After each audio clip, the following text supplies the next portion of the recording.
Hello ma gagne adorée, voici la partie 2 du vlog de mon extraction de dents de sagesse.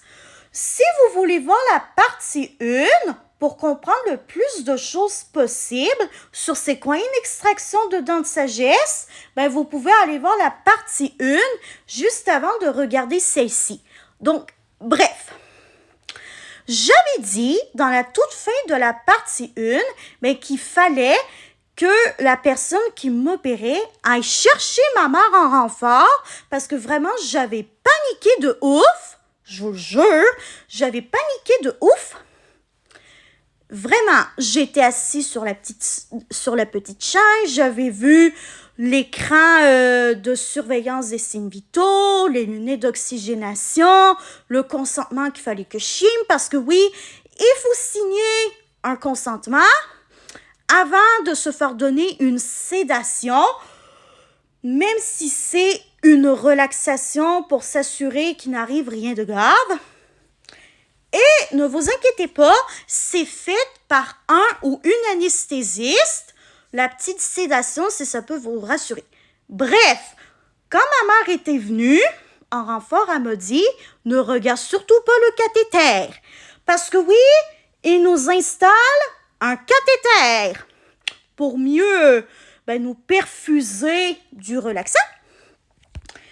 Et voici ma main avec la petite trace du cathéter qui était sur ma main. Heureusement que les veines de ma main étaient collaboratives parce que parfois, il faut prendre des veines, soit du poignet, du pli du gros de coude. Je sais pas comment on dit ça autrement. Mais si les veines de la main ne marchent pas, il faut parfois prendre les veines d'une autre partie du corps pour qu'on puisse se faire administrer ça correctement. Bref, donc après qu'on m'ait perfusé, ne vous inquiétez pas, ça s'est bien passé. C'est juste le moment de panique dont au début, j'étais pas fière. Mais après ça, ma mère m'a rappelé que ce n'est pas de ma faute, que c'est mon instinct d'anxieuse qui m'a menée à avoir ce moment de panique-là et que même les personnes non autistes, non anxieuses, comme j'ai dit, à la quasi-fin de la partie 1, c'est normal que tout le monde ressente une panique comme celle-là que j'ai vécue. Donc, bref, j'ai écouté ma musique et si vous voulez savoir quel genre de musique j'ai écouté, j'ai écouté du My Little Pony Equestria Girls. Traduction pour celles et ceux qui ne savent pas l'anglais, Mon Petit Poney, les filles d'Equestria. Ça, c'était en majorité ce que j'avais écouté comme musique dans mes écouteurs. Parce que oui, j'ai expliqué dans la partie 1 qu'on peut préparer de la musique à l'avance pour se sentir bien. Après ça, j'ai écouté une musique de My Little Pony.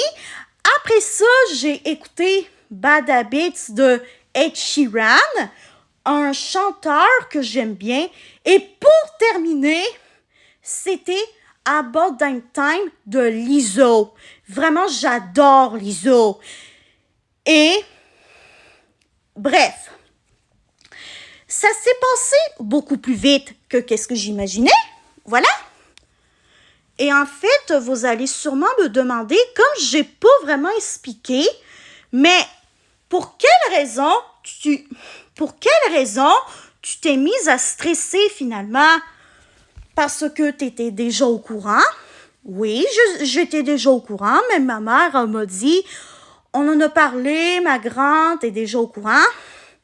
En fait, j'avais peur des complications. Parce que, malheureusement, il y en a que quand ils et elles subissent des grosses opérations, ils et elles peuvent avoir des complications.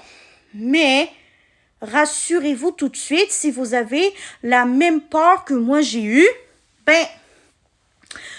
comme c'est un relaxant léger qu'on vous donne, puis qu'on se fait quand même surveiller nos signes vitaux aux constantes, en fonction de comment vous appelez ça, voilà. ben comme on se fait quand même bien surveiller nos signes vitaux, même si c'est une intervention. Et d'ailleurs, je vous ai expliqué c'est quoi la différence entre une intervention et une chirurgie dans la partie 1 pour que vous compreniez mieux un petit peu c'est quoi le contexte qui est différent par rapport au type de médicament qu'on se fait donner dans ces deux contextes différents. Et là,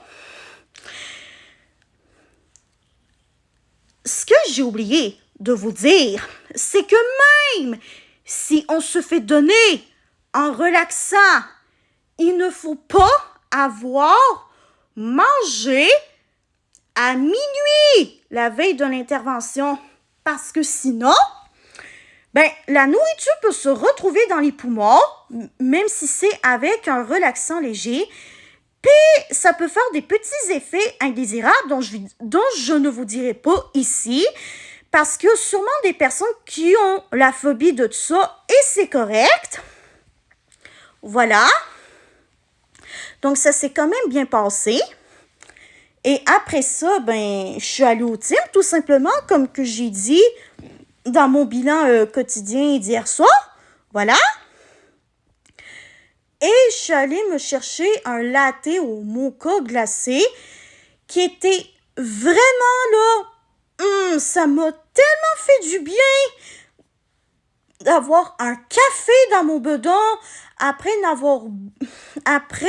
n'avoir pu prendre qu'un petit peu d'eau pour mes médicaments. Parce que oui, ça c'est permis de prendre un petit peu d'eau pour prendre ces médicaments si jamais on n'a pas le choix de prendre des médicaments dans la vie de tous les jours. Voilà.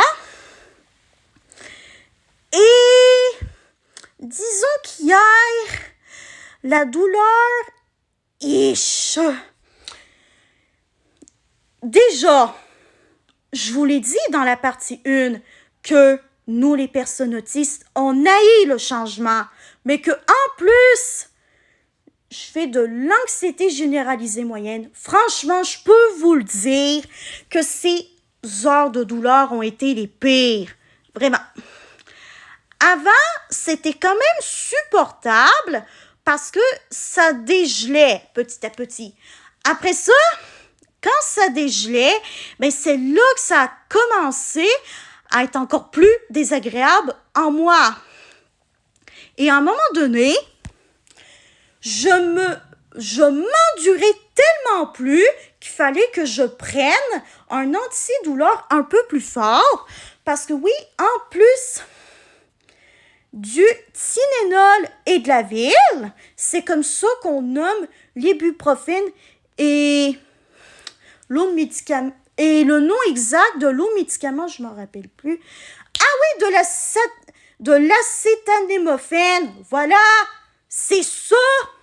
Ben, en plus de prendre de l'acétaminophène, ainsi que de l'ibuprofène, parce que j'ai un petit peu de mal à articuler, excusez-moi, ben, on se fait prescrire un antidouleur un peu plus fort à côté pour si jamais on n'endure plus. Mais oui, je m'endurais plus. Vraiment, je m'endurais tellement grave plus ben, que je prenais cet antidouleur un petit peu plus fort, en fait. Et ça avait commencé à aller mieux avec ce petit antidouleur un petit peu plus fort que ben, qu'on m'a prescrite. Et on se fait même en prime prescrire, excusez-moi, un antibiotique parce qu'on peut avoir des infections. Parce que quand on se fait extraire des dents de sagesse, ben ça augmente les risques d'infection, surtout les premiers jours après.